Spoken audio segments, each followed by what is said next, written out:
Welcome aboard.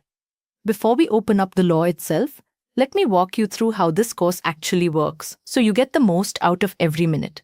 Here's what we'll cover in this opening stretch. First, the objectives and the learning outcomes you should expect to walk away with.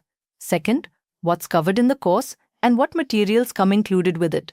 Third, who this course is really designed for, because it speaks to several different professionals.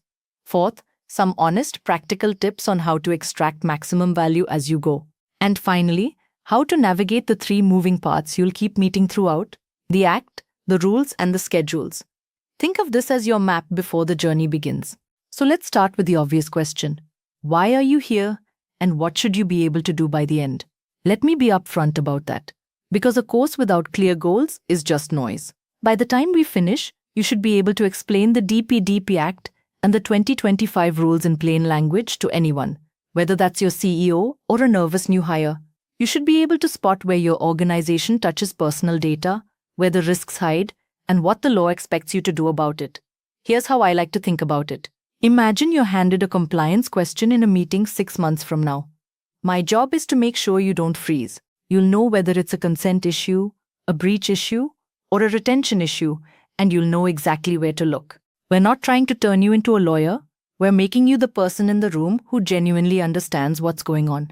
You'll learn the rights of individuals, the duties of organizations, the timelines that matter, and the penalties that bite. Keep those outcomes in mind as we move, because everything we cover ladders straight back to them. Now let me tell you what you're actually getting, because I want you to use every single piece of it. Think of this course as having 2 layers. The first is the teaching, the videos, the explanations, the real-world examples that make dry rules suddenly click. The second is the toolkit, the downloadable material you'll keep long after the last video ends. So what's covered? We walk the entire DPDP journey.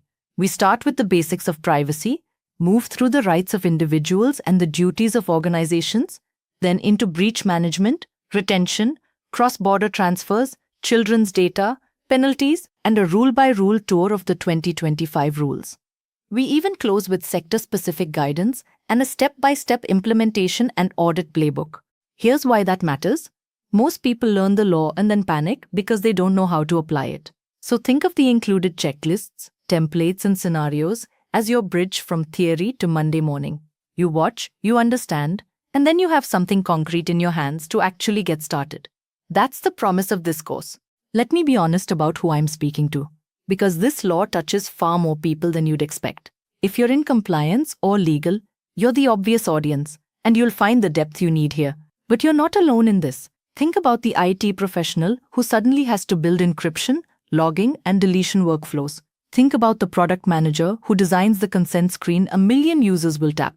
Think about the founder of a young startup who quietly assumes privacy is a big company problem, right up until a notice lands on their desk. Every one of them owns a piece of DPDP compliance, whether they realize it or not. Here's a story I've seen play out repeatedly.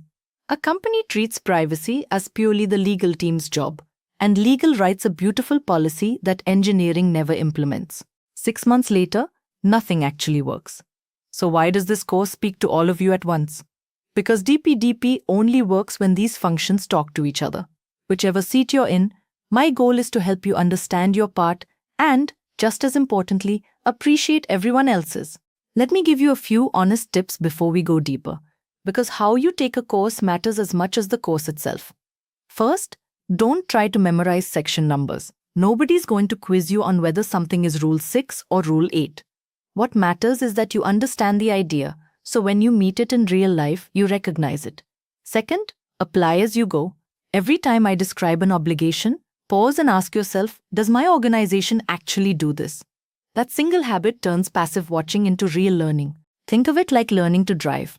You can't just watch videos. At some point, you have to put your hands on the wheel. Third, use the downloadables. They're not decoration. They're there so you can start acting immediately. And finally, revisit sections.